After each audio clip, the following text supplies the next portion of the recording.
Assalamualaikum warahmatullahi wabarakatuh, Sobat RH sekalian. Jumpa lagi kita di channel yang keren ini. Keren jadas. Jadi orang depan saya kelihatannya baru pengalaman pertama ini ya.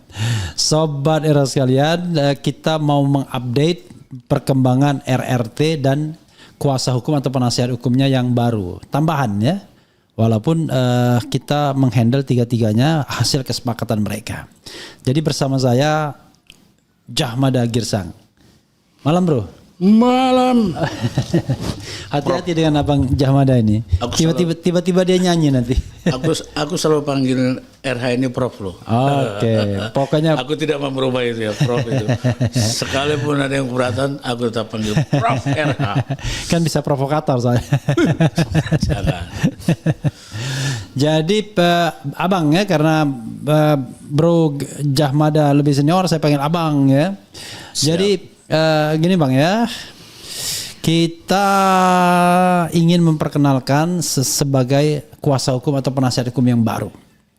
Jadi sobat RH sekalian, pada hari Kamis yang lalu ya, Kamis ya, ya. Kamis yang lalu setelah WL wajib lapor RRT, betul. Roy Suryo, Rismon Sianipar dan Dr. Tifauzia Tiasuma itu mereka berkumpul kan, bang ya? Ya. Mereka berkumpul orang tiga di salah satu kafe di Polda Metro Jaya, mengkelirkan hal-hal kecil sesungguhnya. Kenapa kok susah betul mereka membuat satu surat kuasa yang ditandatangani 3 orang sekaligus? Ya. Sebagai prinsipal kloter atau klaster B. Klaster 2. Klaster 2. Klaster 2 ini adalah klaster yang sesungguhnya dalam tanda kutip yang berat hukumannya sebenarnya. Variasi hukumannya dari 9 bulan sampai 12 tahun. Ya. Jadi 9 bulan pasal 310 ya KUHP, yang 12 tahun pasal 35. Ya. Undang-undang ITE, Undang-Undang nomor berapa? Tahun 2008 yang jelas ya. Karena itu mereka memerlukan untuk ngomong bareng dari hati ke hati, menepis perbedaan-perbedaan kecil sesungguhnya. Jadi kalau mengatakan mereka pecah enggak, tapi perbedaan kecil sudah ada ya bang ya. Nah sebelum saya lanjutkan bang, abang barangkali bisa ceritakan success story dalam tanda kutip menyatukan mereka sampai kita kejar mereka tanda tangannya kan. Dan akhirnya mereka mau tanda tangan dalam surat kuasa. Nanti saya akan bicara tentang bagaimana hubungannya dengan PH-PH lainnya yang sudah ada eksis. Silakan bang, agak mendekat bang. Oke Prof, ya. Aku tetap panggil Prof lah, yang nggak salah kan. Pribadi aku panggil Prof. Gini Prof, sebenarnya gini, saya luruskan sedikit ya, bahwa bukan kita yang mengejar sebenarnya. Ya. Jadi dalam teori pemberian kuasa baik di perdata baik di pidana itu semua ada dasar-dasarnya. Ya. Jadi nggak mungkin satu pihak mengejar seperti burung ya. Tapi saya klarifikasi juga, pengertian mengejar itu adalah ketika mereka sudah concern, sudah sepakat. Cuman administrasinya belum. Oh iya sih. Karena administrasinya belum, kan biasanya kita lupa dengan administrasi. Siap. Kalau tidak ada tanda tangan, tidak mungkin kita bekerja. Prof. Silakan. Itu saya akui. Ya. Jadi mereka sebenarnya udah confirm ya bahwa kami membutuhkan ini sesudah kurang lebih 9 bulan kan mereka menjalani perkara ini ya. Mungkin mereka menemukan 6 bulan. 6 bulan. Sejak April 36 bulan ya. 6 bulan. Betul. Kita ralat. Ya. Oke, mungkin mereka menemukan format di hatinya masing-masing kan gitu kan? Ya. Akhirnya mereka menyatukan satu pilihan, ini yang perlu, ini yang perlu gitu. Oke, tadi Prof RH mengatakan sesudah mereka menemukan satu POM bertiga ini, ya kita juga nggak tahu kenapa mereka tumbungan POM itu. Lantas diterjemahkan ke kita. Ini diterjemahkan ke kita Prof. Diterjemahkan ke kita, kebetulan saya dari Rismon, kemudian Dr. Taufik dari Solo, itu dari Dr. Tifa, kemudian Prof RH dari Roy Suryo. Yeah. Nah sekarang yang tadi yang menarik itu sesudah wajib lapor Kamis yang lalu itu mempersatukan mereka di satu meja ini kan yang sangat luar biasa. Mungkin ini pekerjaan yang paling susah bagi saya. Tapi bagi saya karena mereka sudah confirm ada, artinya sudah ada kesepakatan seperti itu, ya dimanapun kita kejar. Ya. Akhirnya bertemu di satu tempat, ya masih di Polda juga. Nah akhirnya kita selesaikan dengan penandatanganan kuasa itu. Sejauh ini itu yang bisa saya sampaikan, Prof. Oke. Iya. Jadi saya tambahin ya sobat daerah sekalian. Jadi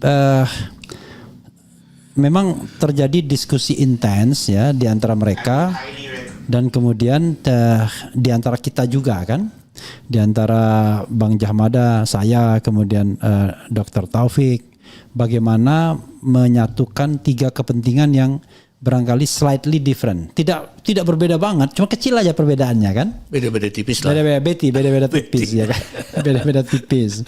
Tapi walaupun beda-beda tipis, ada satu fenomena yang barangkali publik kurang ketahui. Ya, Dr. Tifa sebenarnya tidak dibela oleh tim yang muncul selama ini. Ya. Kita Sejak tidak awal. sejak awal. Jadi kira-kira dia bulan Mei lah, 5 bulan yang lalu itu keluar itu dari tim ya. Saya tidak bicara aktif pasifnya ya. Pokoknya tidak di tim lagi lah ya. Dia tidak di tim lagi, kemudian akhirnya dia membentuk PH sendiri, tetapi justru Dr. Tifa lah yang kemudian ingin menyatukan lagi RRT itu, yang aktif kan, dan akhirnya di kantin Polda Metro itu sebenarnya Dr. Tifa dan tim sudah tunggu di kantin A, kemudian Roy Suryo sama Abang kan di kantin B katakanlah. Kantin B. Rupanya Dr. Kantin ini soalnya panjang, Prof. Jadi nggak ada AB-nya, menyambung sebenarnya. Nah, yang memisahkan adalah kepentingan. Lalu kemudian respon di situ juga. Ya barangkali Dr. Tifa oke lah kalau gitu kami yang bergerak ke situ. Begitu bergerak, kemudian mereka kita biarkan untuk berdiskusi di antara mereka. Jadi maka terjadilah diskusi dan hasil dari diskusi itu adalah mereka sepakat kan untuk kemudian menunjuk PH atau penasihat hukum atau kuasa hukum di mana mereka memberikan mandat ketiga-tiganya. Jadi mereka tanda tangan. Karena pada waktu itu belum ada form yang tersedia, belum ada format yang mereka sepakati. Akhirnya format 2 dulu ya. Ya betul. Jadi untuk memastikan Dr. Tifa dulu tanda tangan sama Rismon. Nah, tetapi Mas Roy sudah menunjukkan concernnya untuk itu. Jadi akhirnya Abang bikin yang baru, kita tunggu kan, yang baru itu revisinya. Kemudian kita kejar mereka untuk tanda tangan yang mereka sudah setuju. Sekali lagi persetujuan itu dari mereka sendiri kan. Tetapi bagi lawyer yang penting administratifnya dalam pengertian ya kalau Anda sebelum dia tanda tangan secara resmi Anda nggak bisa mengatasnamakan karena itu etikanya itu prosedurnya elementary banget itu. Itu nggak bisa tidak harus. Nah kita kejar dan hari itu juga akhirnya Mas Roy dan Dr. Tifa itu ada ya setelah duduk berarti ada di satu acara di tempat lain di sekitar dekat kantor Abang itu sebenarnya. Jadi Prof, mereka dikejar. Kalau cerita itu kepala saya jadi pusing sebenarnya. Tapi silakan Prof. Itu suatu testimoni yang real nih. Lalu Rismon sendiri pergi ke Malang hari itu juga. Setelah tanda tangan kan pergi ke Malang dia. Tapi dia sudah tanda tangan dulu karena kita ditahan kan. Jangan pergi ke Malang dulu sebelum tanda tangan. Nah akhirnya hari itu ya semua tanda tangan. Udahlah lega ya.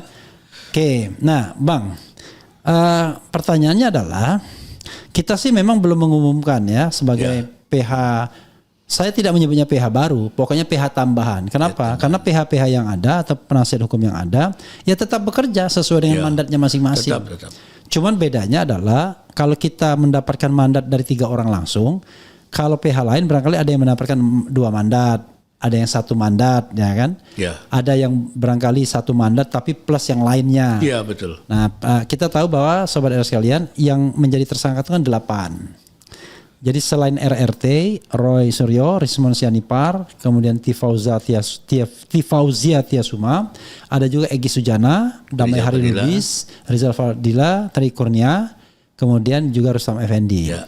Nah, dari 8 orang ini ya yang masuk tim TAKA, tim anti kriminalisasi aktivis akademisi dan aktivis ya. Itu Roy Suryo, kemudian Rizal Fadila, Tri Kurnia ya. Kemudian satu lagi adalah Rustam Effendi. Ya. Egy Sujana punya sendiri lagi. Damai Hari Lubis nggak tahu kita. Sementara Dr. Tifa punya sendiri. Rismon akhirnya mencabut kuasanya dari tim TAKA ya. Kemudian dan kemudian membuat dan menyerahkan kepada ya kebijakan abang lah. karena selama ini yang mendampingi Bang Jahmada ya. Nah, akhirnya di merge dan alhamdulillah syukur kita karena akhirnya mau bergabung jadi satu kesatuan. Nah, sekarang tentu kita bicara tentang sinergi kan. Jadi tim-tim yang ada yang melekat pada mereka sebelumnya ya tetap bekerja seperti biasanya. Saya misalnya tim Roy Suryo, ya silakan saja mereka. Ya. Tapi kalau misalnya nanti mereka mau bertiga, nah mungkin jangkarnya baru kita gitu. Silakan ditambahkan lagi apa? Sebelum saya menghubungi Dr. Taufik. Oke, Prof. Jadi emang benar ini. Jadi sebenarnya tidak sulit ya. Tidak sulit dipahami dari pengalaman kita praktisi advokat selama ini. Bisa aja surat kuasa seperti itu. Jadi bukan hal yang baru gitu loh. Ya bahkan satu orang atau korporasi atau perorangan itu pun bisa berlapis-lapis kuasa hukumnya. Itu sering terjadi. Makanya kalau persidangan itu sampai tidak muat itu para pihak. Nah, saking banyaknya ya. Saking banyaknya mungkin bergantian. Nah kita fokus ke yang ini. Tadi Prof benar bahwa TAKA ya. Tim advokasi anti kriminalisasi aktivis dan akademisi itu masih eksis sampai sekarang. Itu tidak ada berkurangnya. Cuman catatannya Rismon secara khusus kan mencabutnya, mencabut kuasa di situ. Tapi secara kuasa, tapi secara batin barangkali ya kita batin ya karena udah bersama-sama kurang lebih 6 bulan tadi seperti Bro katakan tadi masih. Nah untuk itulah. Nah kalau udah dicabut ke sana siapa kira-kira yang memegang dia? Mungkin ya maaf kata saya bukan menyombongkan diri, mungkin ada interest pribadi saya atau kepentingan macam-macam lah. Nggak usah terjemahkan di sini Bro. Memang sejak klarifikasi kan saya yang dampingi dia secara khusus. Jadi mungkin itu yang mempengaruhi akhirnya nyambung tadi ke yang Prof RH sampaikan tadi.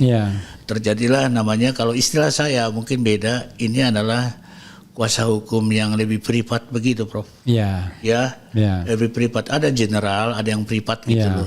Nanti kepentingannya untuk apa kita juga belum tahu sampai sekarang Prof. Nah mungkin itu tambahan dari saya Prof ya. Jadi sobat RH sekalian, memang kalau kita bicara mengenai lawyering ini adalah ya saya sudah mengatakan the main lawyer's job is how to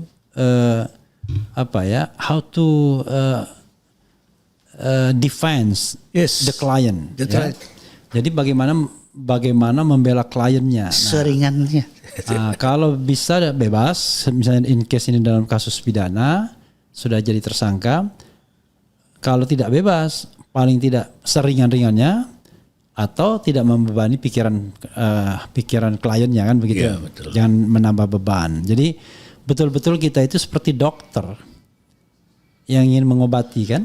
Jadi kalau di Amerika bukan sarjana hukum, bukan misalnya legal scholar, tetapi JD juris dokter. Jadi mereka menyebut S1 juris dokter. Jadi dokter hukum sebenarnya. Gitu.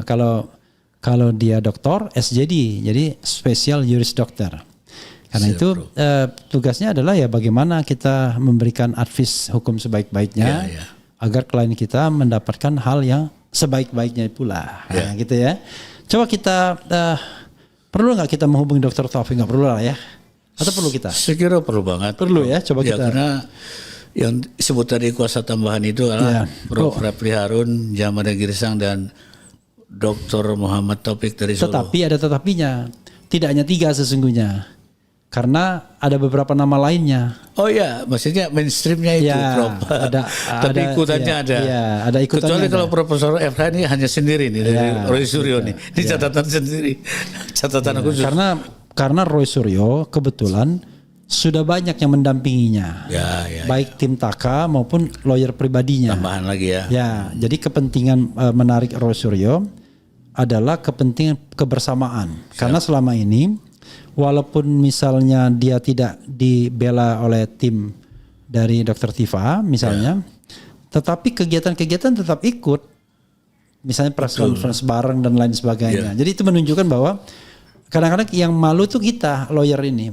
Kok yang ribut kita bukan kliennya damai-damai semua. Mudah-mudahan. Jadi kalau untuk kepentingan klien ya kita tidak perlulah bersilang sengketa ya. Itu loh Prof. Jadi dari 3 orang ini sebenarnya tidak banyak ya. Mungkin sering kita praktisi hukum ini menangani puluhan orang atau namanya ya banyak lah. Apalagi yang karyawan kan kepentingannya banyak. Jangankan dari yang korporasi biasanya lebih dari 1 orang kan. Nah ini mereka bertiga orang ini bagaimanapun tidak sama karakternya. Itu tidak sama. Jadi tidak sama. Tetap aja mereka pribadi yang berbeda. Ya berbeda, tapi satu punya basic need yang sama. Ya, basic need yang sama apa itu? Tentang pembelaannya, haknya secara hukum. Ini basic need-nya, Prof. Jadi ini yang perlu mungkin sentuhan-sentuhan atau touch secara tersendiri. Apalagi mereka dikenakan pasal yang sama juga. Pasal sama kan. Sehingga jadi, kalau misalnya disatukan itu relevan sekali. Gitu. Kita tidak tahu ya sidangnya akan disatukan atau tidak.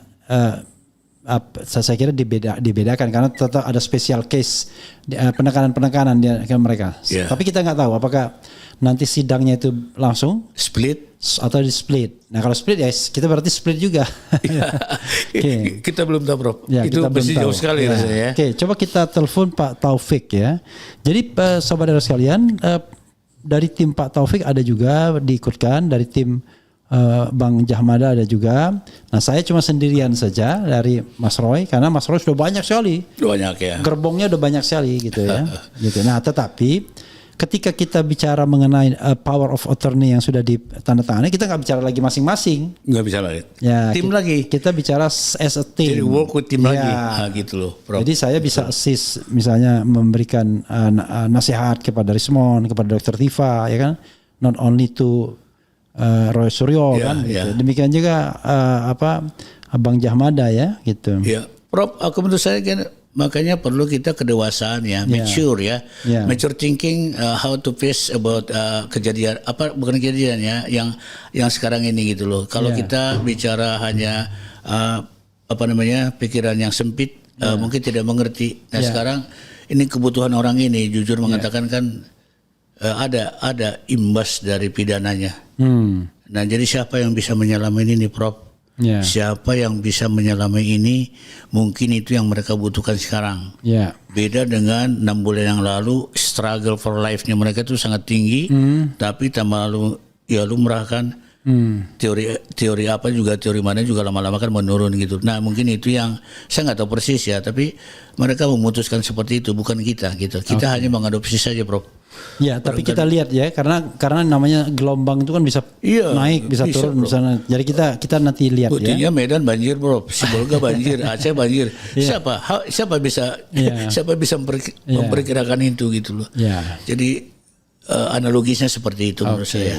Jadi yang penting adalah bahwa kita ingin sebaik-baiknya pembelaan ya, dan saya sendiri terus terang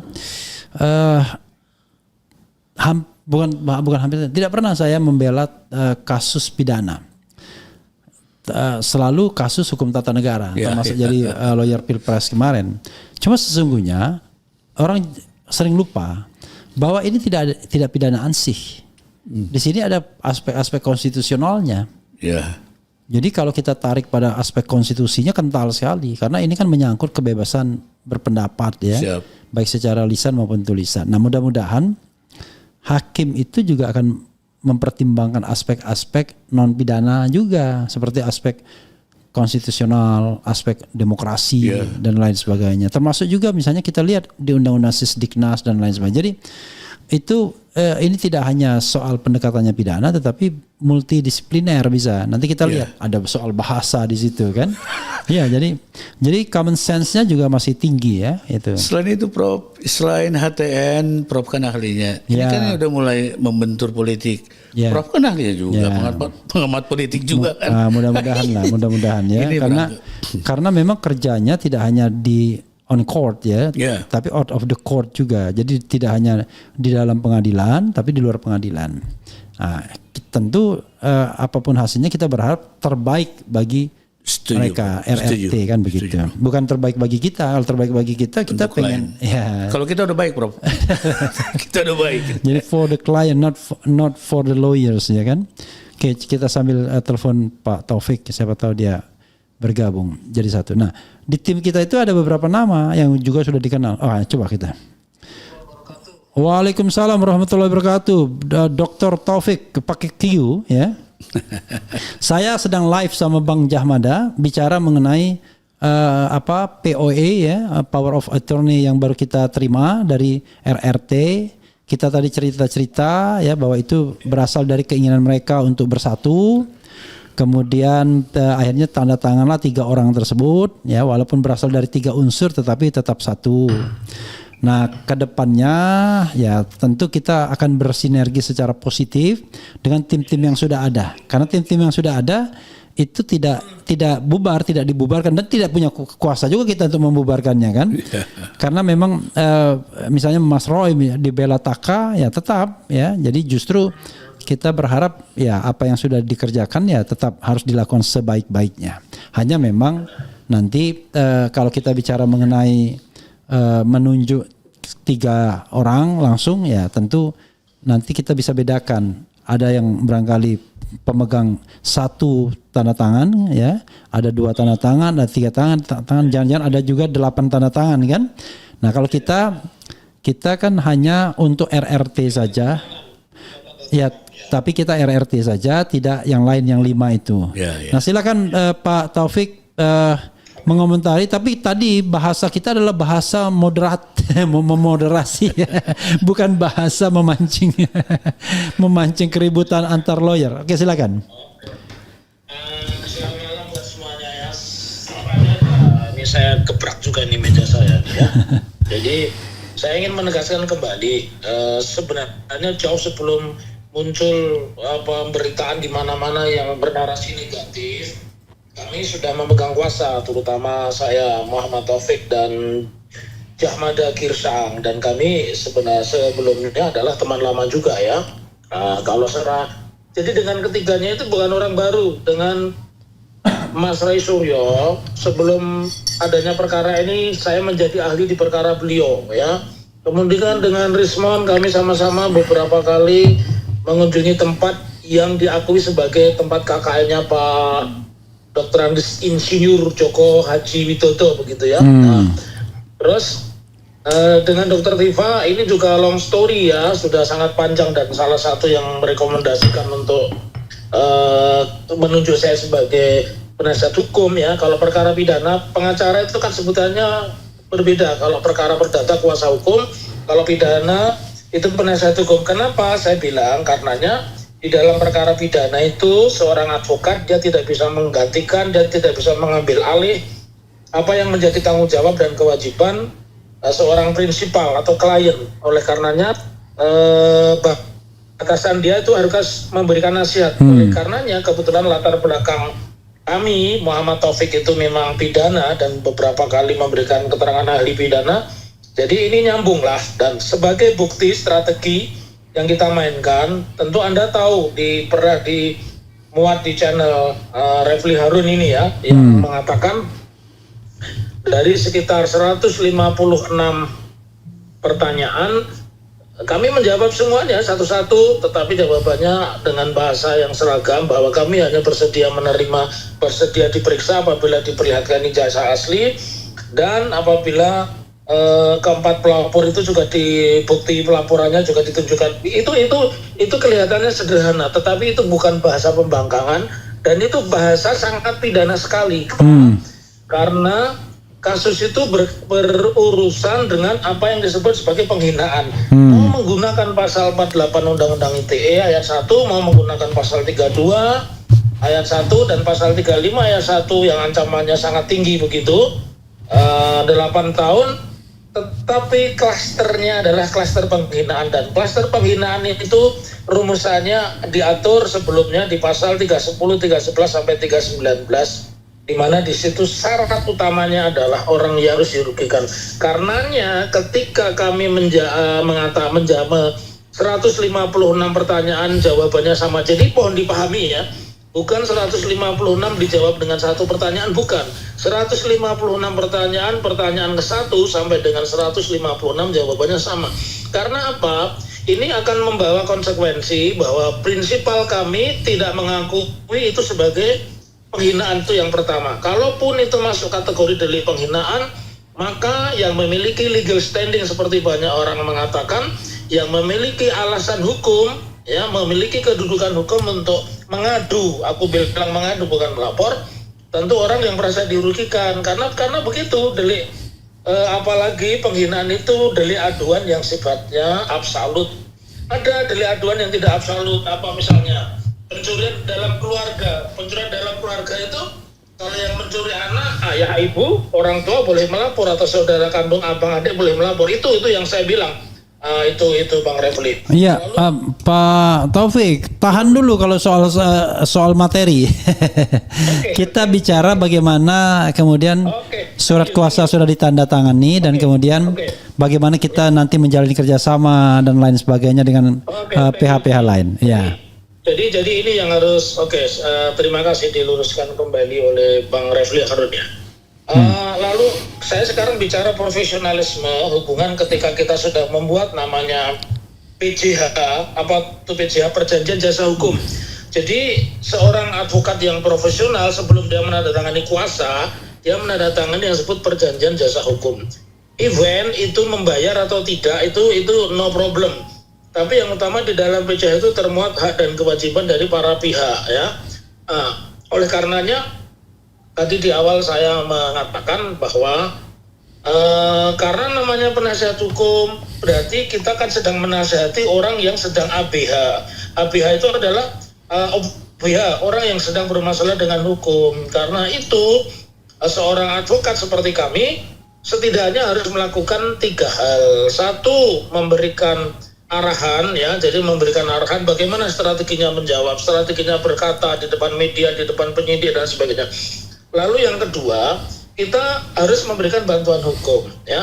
Yang ketiga, bantuan hukum itu tentu punya 3 aspek. 1, bantuan hukum yang sifatnya bagaimana seorang klien ini supaya tidak terjerat perkara lebih jauh lagi. Yang kedua, syukur-syukur membebaskan dari jeratan. Yang ketiga, setidaknya tidak menambah beban. Itu secara prinsipal 3 hal itu, Bang Refli Harun ya.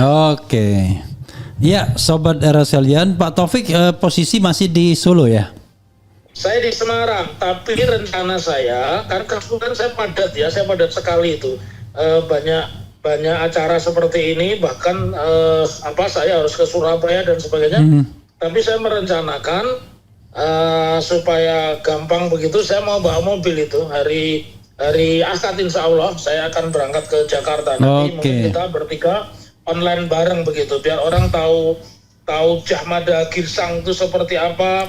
Kalau Muhammad Taufik pakai Q kan sudah pada tahu, Refli Harun juga udah tahu kan begitu. Ya. Jadi Jahmada Girsang sedang tertawa-tawa di depan saya. Oh, ditertawa itu. Jangan lupa kalau pulang ambil topi atau ambil jaket atau ambil semuanya ada yang ada di situ. Gitu, ya.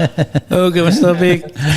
Oke, Pak Taufik ke Semarang ya? Ke Semarang saya lihat ada gambar bertemu dengan Dr. Tifa.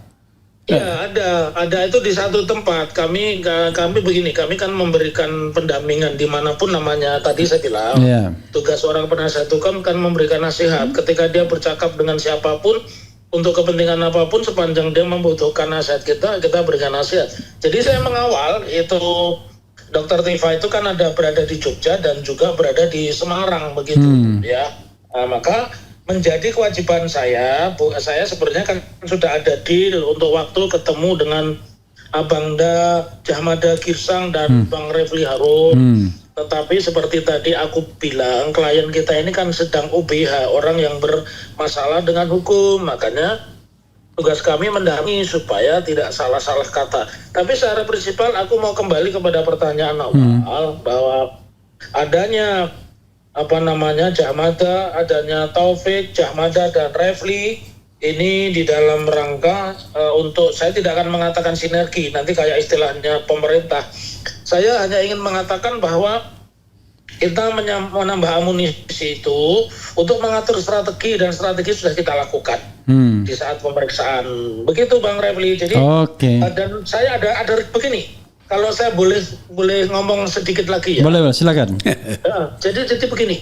Jangan pergerakan kita ini di media sosial saja. Saya udah ketemu kemarin beberapa tokoh di Jogja, saya bilang, ketika prinsipal kami diperiksa, you mesti datang dong di kantor polisi. Ketika prinsipal kami ketika disidangkan, tetapi saya kan udah bilang, soal sidang atau tidak itu ada dua alasan prinsip ya Bang Refli dan Bang Jahmada, tapi tidak saya bongkar di sini. Itu senjata kita bertiga, nggak akan saya umbar di sini. Nah, tapi yang lebih prinsip lagi, harus muncul yang namanya people power. People power itu dalam bentuk orang tidak cuma cuap-cuap di media sosial, tidak hanya mendukung tapi datang kagak. Karena ternyata kita berharap banyak kepada Komisi Informasi Pusat, ternyata hasilnya juga letoy, sama juga pengadilan Surakarta, sama dengan Jakarta Selatan, sama Tun, sama Jogja. Ternyata impoten juga. Makanya harus ada tekanan. Saya katakan tidak cukup kita hanya cakap-cakap begini, Anda berpendapat. Anda juga turun, keluar dari kandang, keluar dari frekuensi, menyamakan frekuensi, datang di tempat-tempat di mana kalau kami diskusi, you mesti datang. Kalau kami bedah buku, you datang, ya. Dan info yang terbaru, kita akan melakukan bedah buku Jokowi Black Paper. Black Papernya Gibran. Kalau ini Gibran Bang Refli, semua tahu. Gibran itu kependekan dari apa coba? Tahu nggak? Kayaknya kita tidak ke sana Pak Taufik. Iya. Oke, jadi bukan, saya hanya ingin mengatakan mereka sedang menulis buku juga begitu. Tapi secara prinsip, karena ini amunisi baru ya, kita tentu siapkan strategi baru. Begitu? Oke. Ya, makasih Pak Taufik ya. Nanti Anda ketemu di Semarang dengan Dr. Tifa lagi. Iya, saya ketemu lagi di Semarang. Ya. Besok ya berarti? Besok betul. Tapi posisi Anda sekarang di? Saya ada di satu tempat di Semarang juga. I see. Oke, silakan berkoordinasi ya. Kami di Jakarta aja. Oke, thank you. Lanjut Mas Taufik. Lanjut. Assalamualaikum. Waalaikumsalam warahmatullahi wabarakatuh. Ya, sobat RSL tadi dengan M Taufik ya. M Taufik pakai Q. Dan kalau tidak di stop, banyak sekali yang dia omongkan nanti. Memang orangnya selalu bersemangat gitu ya. Dia bersemangat banget. Jadi pemanasannya kebanyakan dia. Tapi nggak, it's okay ya. Memang itulah Dr. Taufik ya, selalu bersemangat dan alhamdulillah dia mendampingi klien kita ya. Jadi di Jogja, saya lihat fotonya di grup tuh ada. Kemudian di Semarang juga gitu saya lihat. Jadi ya mudah-mudahan, karena Dr. Tifa di grup saya baca sudah mengatakan bahwa dia tidak datang besok akan diwakili oleh lawyernya lapor. Jadi wajib lapornya, karena mudah-mudahan nggak ada masalah ya. Harusnya nggak ada masalah karena bukan toh cuma ada keperluan yang tidak terlalu jauh dari Jakarta ya. Silakan. Yang penting ada yang mewakilkan Prof. RH ya. Jadi mungkin kuasa hukumnya atau siapa, atau tim kita lah. Kuasa hukumnya tim kita juga ya. Jadi begini, biar clear juga, memang ada yang masuk dalam 3 kuasa hukum atau 3 jadi penasihat hukum dari 3 orang itu, tapi ada pula yang memang tetap melekat sebagai masing-masing. Nah, tapi itu bersinergi. Jadi kita tidak mencari perbedaan, tapi kita ingin bagaimana itu disinergikan secara baik ya. Betul sekali. Jadi misalnya Dr. Tifa kita tahu sudah punya beberapa lawyer sebelumnya, dan itu tetap bisa bekerja untuk banyak hal juga. Betul ya. Silakan Bang. Ya tadi rekan atau Prof Taufik pakai Q ya. Pakai Q. Ya. Dari Solo tadi itu tugasnya tetap menyertai klien kita juga ya, klien secara kebersamaan. Dokter Tifa yang ada kegiatan di sana apapun itu, kalau Dokter Taufik menyertai di sana bagus sekali. Jadi kita tetap sinergi, tetap kita ada komunikasi yang intens juga. Jadi kembali tadi ditegaskan oleh Mas Taufik bahwa sinergi kita bertiga ini based on dari klien kita yang diterjemahkan dalam Power of Attorney itu, yaitu kita adopsi. Dan menurut saya itu adalah mulia ya, Prof RH ya, mulia. Kalau ada yang menolak itu segala macam ya tanya yang bersangkutan kan itu. Kalau ibaratnya kasarnya kan begitu. Tapi menurut saya sih tidak perlu begitu. Kita perlu dewasa menyikapi ini karena ini masalah pribadi banget. Ini perkara yang sangat menyentuh pribadi masing-masing. Tentu mereka menerjemahkannya dan lantas terjemahan itu barangkali ada yang ke Prof RH, ada yang ke Jamaah Negeri Sang, dan ada yang ke Taufik. Dan kita itu masing-masing tadi ada barisannya seperti yang dijelaskan oleh Prof RH tadi. Bukan saya sendiri. Jadi mungkin saya juga membawa yang lain, bawa ini. Dan jangan lupa selalu kita terikat juga sama TAAKH. Gitu ya. Jadi tetap seperti besok ada wajib lapor di Polda, tentu tim yang lama ini tetap ada gitu loh. Tapi memang mungkin harus perlu jelas juga Prof RH. Jadi masing-masing tiga ini memang harus kita perjelaskan diversifikasinya begini.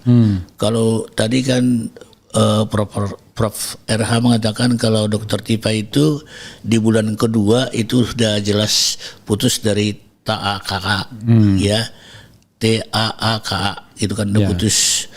Nah kemudian Roy tetap sampai sekarang.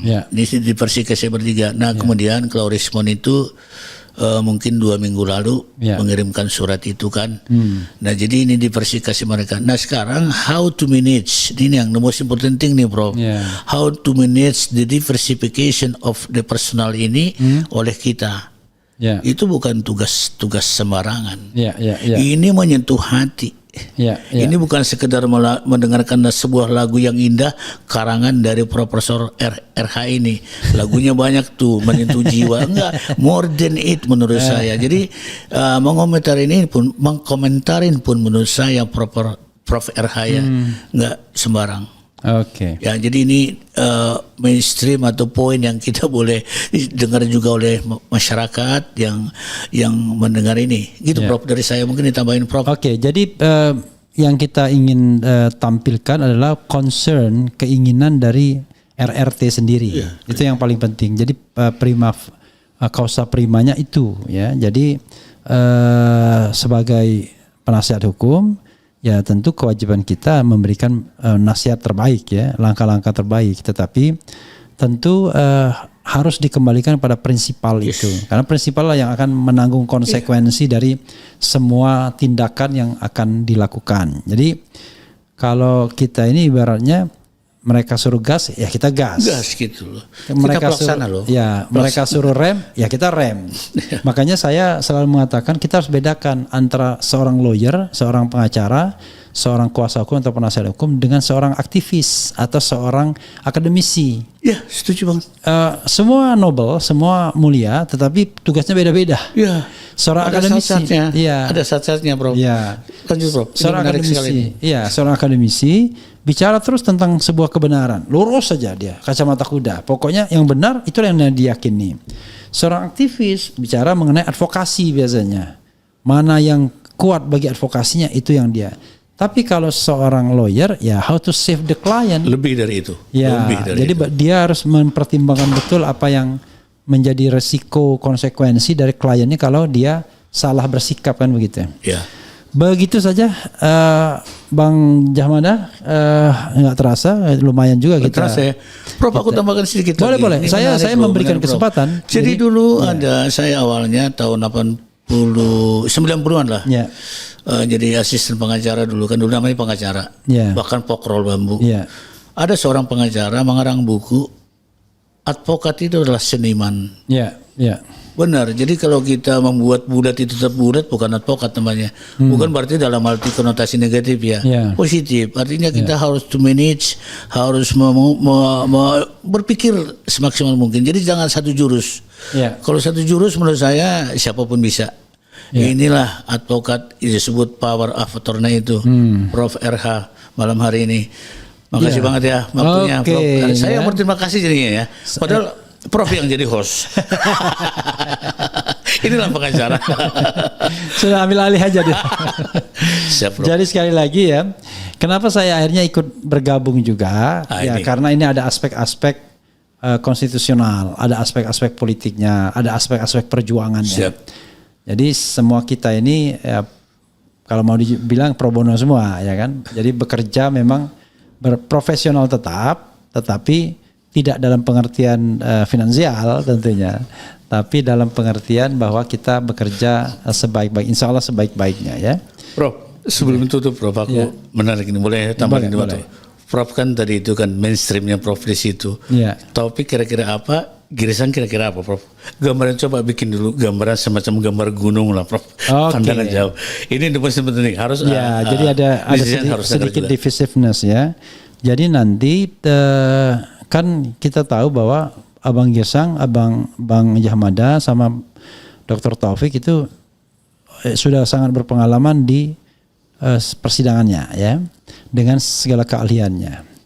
Nanti Dr. Taufik selain dia sebagai advokat yang sudah berpengalaman belasan atau puluhan tahun bahkan, dia juga pengajar hukum pidana. Jadi memang ilmunya ilmu hukum pidana. Makanya dia pengen ngomong terus ya kan.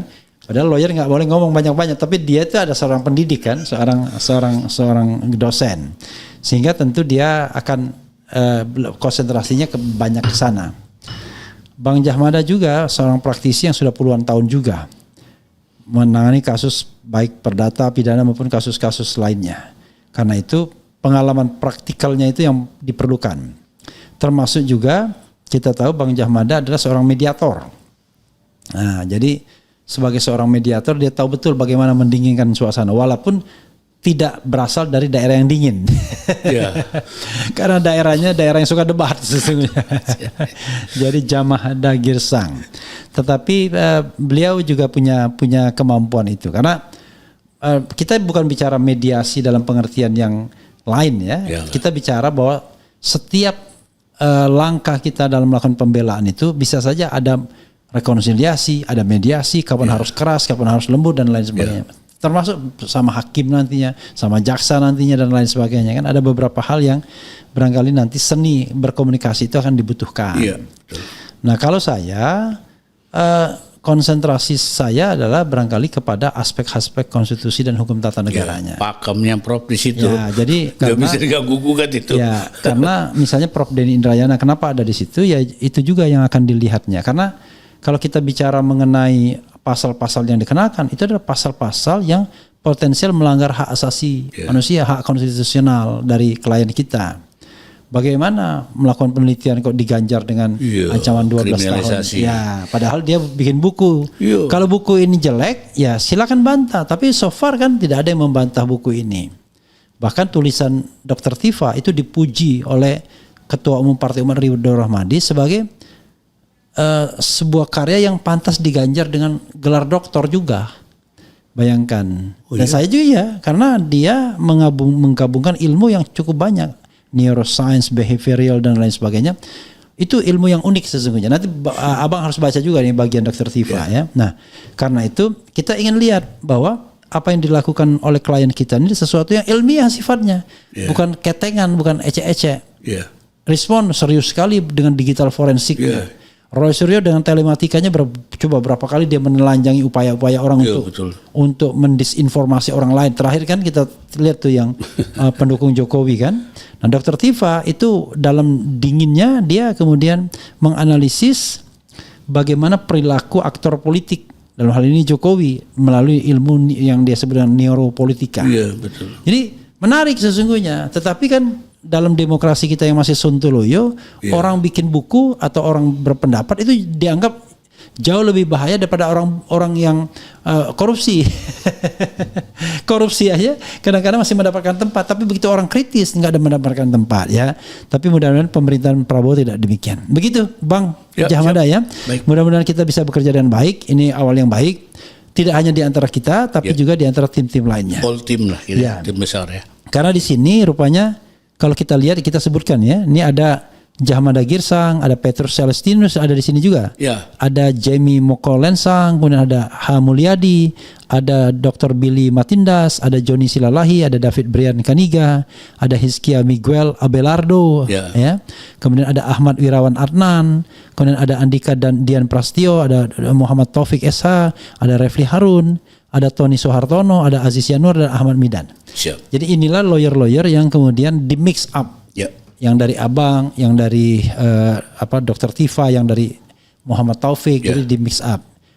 Khusus saya, Roy Suryo hanya nunjuk saya aja, karena dia udah banyak lawyernya. Luar biasa ya. Jadi dia menyerahkan, dan pada dasarnya dia memang ingin bersatu ya, tetapi memang kita harus paham urusan-urusan teknikal seperti pembelaan terhadap dia itu sudah overwhelm ya. Udah kebanyakan lah, banyak yang membelanya. Begitu ya Sobat RSLN, mudah-mudahan ini bermanfaat dan sekaligus ya ajang launching kami ya, dan ke depan pengumuman ini itu tentu akan mengandung tanggung jawab. Nanti kita bisa sertakan nanti. Yang aslinya ya, bukan yang kemarin yang sudah ditandatangani oleh 3-nya, tapi lawyer-lawyernya masih ada di mana-mana, jadi belum tanda tangan semua. Tapi sekarang udah semua ya. Sebagian besar udah. Sebagian besarnya. Karena di poskonya di kantor. Ya, yang paling penting itu tanda tangan prinsipalnya. Lawyernya kan bisa sebelum sidang pun bisa tanda tangan. Anytime bisa. Sebelum sidang juga bisa. Ya, tapi jangan disepelekan juga kan. Jangan. Ya, Itu apresiasi penghargaan itu. Ya, gitu. Oke. Itu saja saudara sekalian. Wassalamualaikum warahmatullahi wabarakatuh. Keren cadas. Siap. Yeah.